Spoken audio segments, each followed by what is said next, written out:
নমস্কার, public news next চ্যানেলে আপনাদের জানাই স্বাগতম। সংবাদ পড়ছি আমি পল্লবী। প্রচুর জনগণের উপস্থিতিতে বৃহস্পতিবার ধলাই বিধানসভা সমষ্টির খুলিছড়া বাজারে কংগ্রেসের এক নির্বাচনী জনসভা অনুষ্ঠিত হয়। এদিনে সবাই ধলাই বিধানসভা সমষ্টির কংগ্রেস মনোনীত প্রার্থী ধ্রুবজ্যোতি পুরকায়স্থকে জয়ী করার আহ্বান জানিয়ে বক্তব্য রাখেন শিলচর জেলা কংগ্রেস সভাপতি সজল আচার্য, এপিসিসি সদস্য জালাল আহমেদ মজুমদার, নরসিংপুর ব্লক কংগ্রেস সভাপতি রাজন পালিত, আবুল ফয়েজ চৌধুরী, রাজিবা খানম, আকমল হোসেন, টিটু লস্কর প্রমুখ। সবার কিছু মুহূর্ত দেখতে থাকুন পাবলিক নিউজ নেক্সট চ্যানেলের ক্যামেরায়।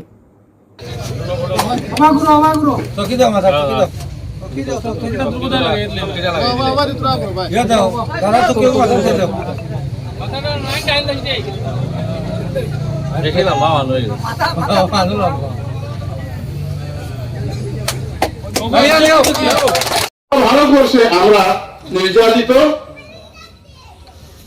এবং বঞ্চিত। বিভিন্ন জায়গায় বিভিন্ন মন্ত্রী মিনিস্টার আমাদেরকে ডাইরেক্ট কটাক্ষ করে। দিল্লিতে ইলেকশন ছিল, তখন ওখানকার এক মন্ত্রী এমএলএ বলেছিলেন, इस देश के गद्दारों को गोली मारो सालों को। ये শব্দ যেটা আমাদেরকে গাদ্দার বলা হয়েছিল আর আমাদেরকে গুলি মারার কথা বলা হয়েছিল। কোনো অ্যাকশন নেই, কোনো অ্যাকশন নেই। আমাদের বর্তমান হিমন্ত বিশ্ব শর্মা সিএম কিছুদিন আগে উনি বলেছিলেন যে এখন পর্যন্ত আমরা মেয়াদের হাত পা ভেঙেছি, আগামী 5 বছর যদি সরকার করতে পারে তাহলে মেয়াদের মেরুদণ্ড ভাঙব। মেয়া বলতে আমরা বাঙালি মুসলিম যারা ওদেরকে ওরা মিয়া বলে, আসামি মুসলিমকে মিয়া বলে না, এটা মনে রাখিও। আসামি মুসলিমকে ওরা মিয়া বলে না। বাংলাভাষী মুসলিম যারা আছি, বরাকবলী উপত্যকা, পূজারি, নগাঁও, এগুলা আমরা বেশিরভাগই বাংলাভাষী, আমরা মিয়া মুসলমান। থেকে কংগ্রেসে এসেছেন উনাকে আমি আবেদন জানাই যে উনি প্রকৃত জায়গাতে এসেছেন এবং 7 এপ্রিল আমাদের নির্বাচন, 9 এপ্রিল আমাদের নির্বাচন। এই নির্বাচনে আপনারা যারা এখানে আছেন, আপনাদের যিনি মনোনীত প্রার্থী ধলাই ভূমিপুত্র, যার বাবার নাম আপনারা সবাই জানেন, যিনি এতদ অঞ্চলের 2-3বার এমএলএ ছিলেন এবং উনার সুপুত্র আজকে আমাদের ভারতীয় জাতীয় কংগ্রেসের মনোনীত প্রার্থী ধ্রুবজ্যোতি পুরকায়স্থ মহাশয়। গত নির্বাচনে উনি বলেছেন, গত নির্বাচনে উনি সামান্য ভোটে হেরেছিলেন।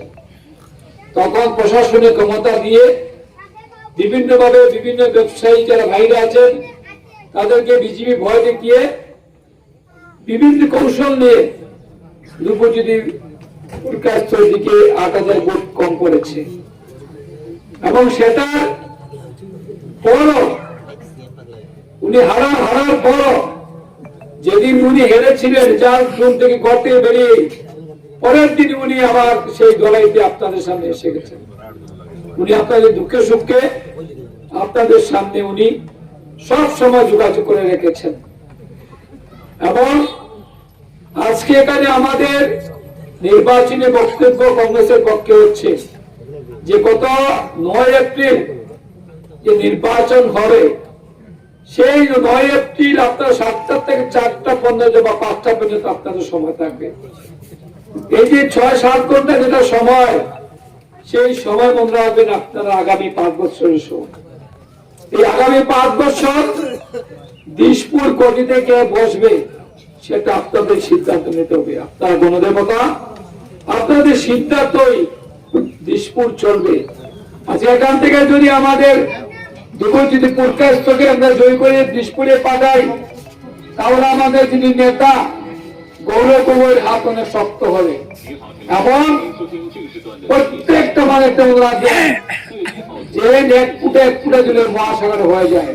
আমরা আসামের প্রত্যেক জায়গা থেকে আমাদের কাছে যে খবর এসেছে, কিছু একটু আগে রাজেন বলেছে, জলাদা বলেছেন যে আমাদের কাছে যে খবর এসেছে, আসামে এবার গৌরব নেতৃত্বে কংগ্রেস আসে। 4 মে পরে আপনাদের উপরে যেটা জিএসটি, যেটা আপনাদের সিবিআই, ইডি, বিভিন্ন ব্যবসায়ী ভাইরাদেরকে যেভাবে রাজ্যিত করা হয়েছে, সেটা থেকে আপনারা মুক্তি পাবেন।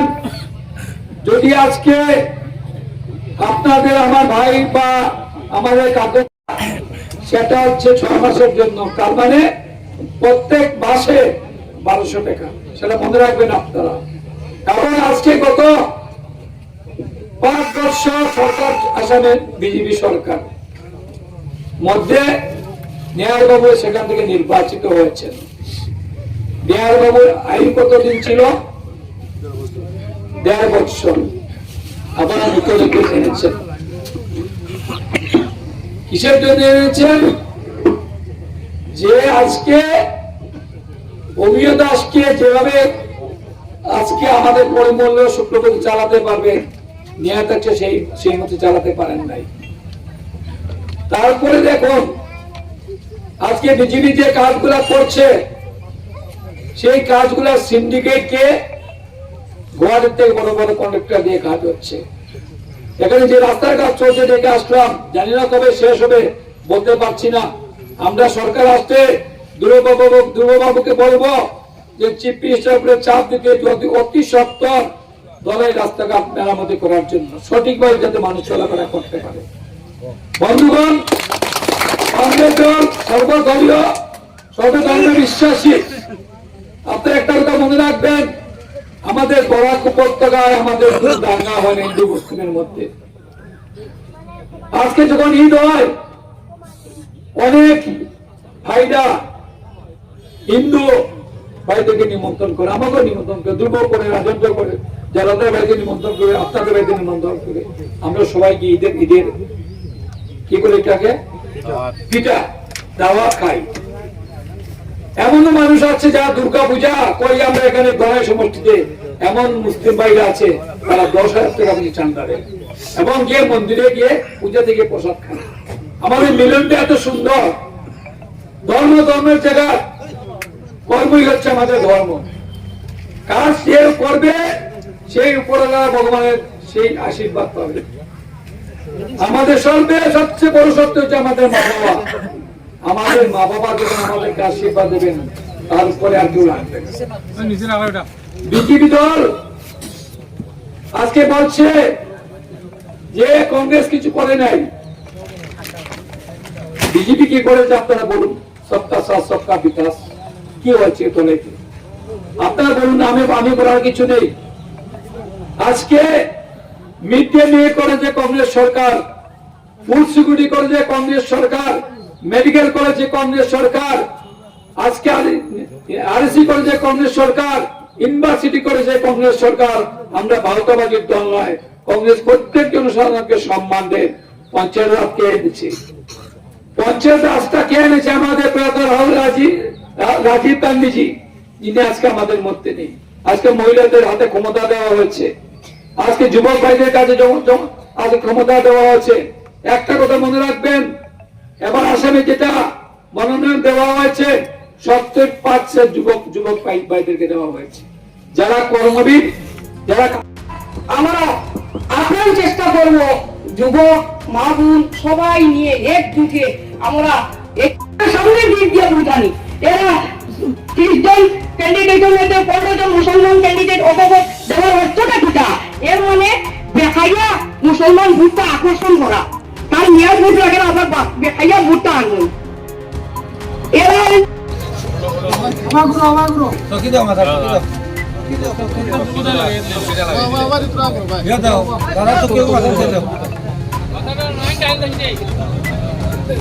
দেখিলাম মা মানুষ